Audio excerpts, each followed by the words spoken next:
Did you read the news? No. I was in a terrible inboxing accident this morning. Where are you? Yeah, I fell right on my face from inboxing. Yeah, inboxing is dangerous. Never heard of it. I haven't either. First question is from, what do you say? Iniche. Is that really how you pronounce that? Iniche Papa, like the popular urban clothing line. Urban clothing? Man, I rock that stuff. Could PC TV HD Ultima Stick from Pinnacle work with PS3?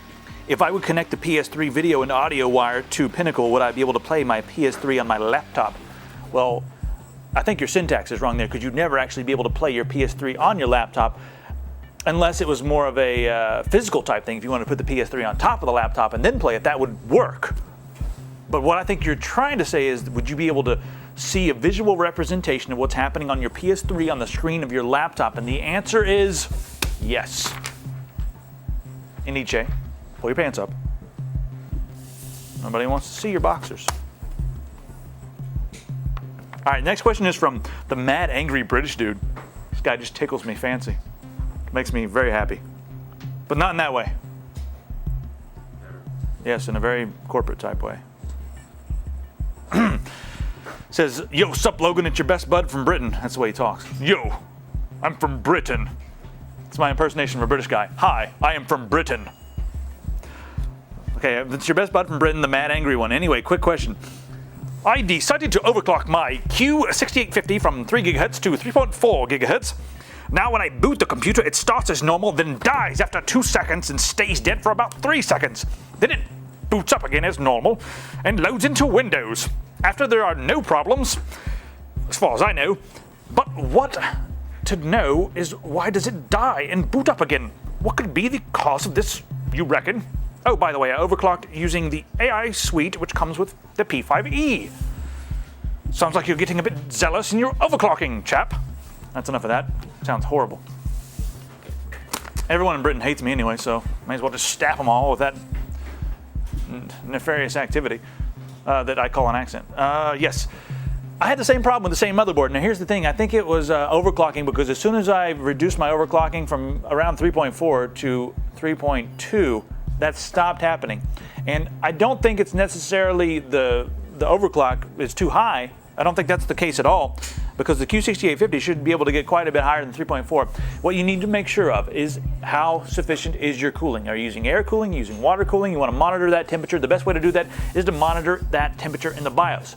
That can cause some trouble. Also, another thing, that motherboard seems to be a little more sensitive than some of the other motherboards as far as what your settings on your multiplier, the settings on your front side bus frequency and that sort of thing. You really have to tweak that motherboard, and if it doesn't like it, it'll work, but it'll do just what you said. It'll die, then it'll come back on. Some other people have been having that same problem, and like I said, I fixed it just by going in and tweaking some of the settings. You can maybe achieve the same overclock by changing the voltage, the multiplier, and the front side bus frequency, but yeah, it'll get a little tricky. I would recommend going online, typing in your exact configuration, and seeing who else is having problems and who else has a very good configuration that works with that motherboard, like as far as the multiplier and that sort of thing goes. Check out some forums and stay mad and angry, Mr. British dude. One day I'll come over there to Britain and we'll smash some things. Relieve aggression. This one is from Manteniho.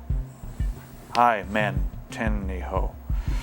Says, hi Logan, I have some questions for you here. How to make XP work with DirectX 10. I want to play Crysis on XP, because on DX10, because Vista is slow. All right, let me tell you how to do that. You don't do that. It's not legal. You're not allowed to do stuff like that. How dare you even answer that? Ask that question. I'm not going to answer that. What do you think I am? All right, fine. There is an unofficial patch out there for Crysis that'll allow you to use the DirectX 10 features in XP. Now, it's not official, meaning it's unofficial, but you can search for it online. Just type Crysis DirectX 10 on XP. You should have tried Google, man. Ask me these questions. I'm joking. I want all of your questions. Now, he says, if I buy an XFX 9800 GTX, for example, 3 months later, would I be able to SLI with an EVGA 9800 GTX overclocked version? Would it work in SLI? Yes, you can use any two as long as they're the same card. As long as it's two 9800 GTX It doesn't matter if it's overclocked, one's clocked this much higher, one's up here, one's down here, one's from this brand, one's from a brand that you've never heard of. It doesn't matter. As long as they're the same GPU, they'll work together. And your last question is, which CPU is better for gaming and why? The Q6600 or the E8400? Let me tell you something. The E8400 in about 90% of the games spanks the Q6600. Even though it's a dual core and that one's a quad core. It runs at 3 gigahertz, that one runs at 2.4. Now if you overclock the quad core, for some reason the E8400 is still getting better results in most games. Now the exceptions right now are Unreal Tournament 3 and Crysis, which are both optimized for quad core. Some of the Source Engine games are also optimized for quad cores. In the future, I'd say the Q6600 would be a good choice, but right now, the E8400 is looking good, and you can overclock the heck out of that thing. I'm talking, some people are getting over a gigahertz overclock. Next one's from Manuel. It says, hi, Logan. Hello, Logan. I'm almost done getting the money together for my system, but there is a question that is clouding my mind. It's clouding his mind, kind of like they do in the movies. So I knew that I could ask you for help. I needed to know what's the difference between the regular OS and an OEM OES. I just couldn't figure out the answer, and hope that you will help me out. Yep, there's no difference really. The only difference is a whole bunch of plastic that's going to destroy the environment.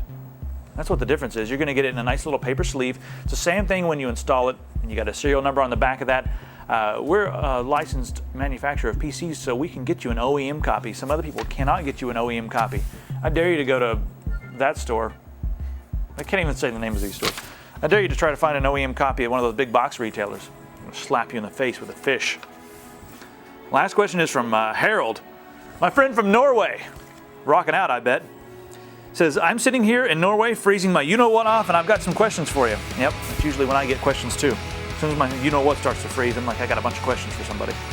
I'm buying a new PC soon, and I'm wondering if I should get the Q6600 or the 9300, or will be better off running the E8400. Well, I hope you just heard the question I just answered. The E8400 is beating everything, but you mentioned the Q9300 too.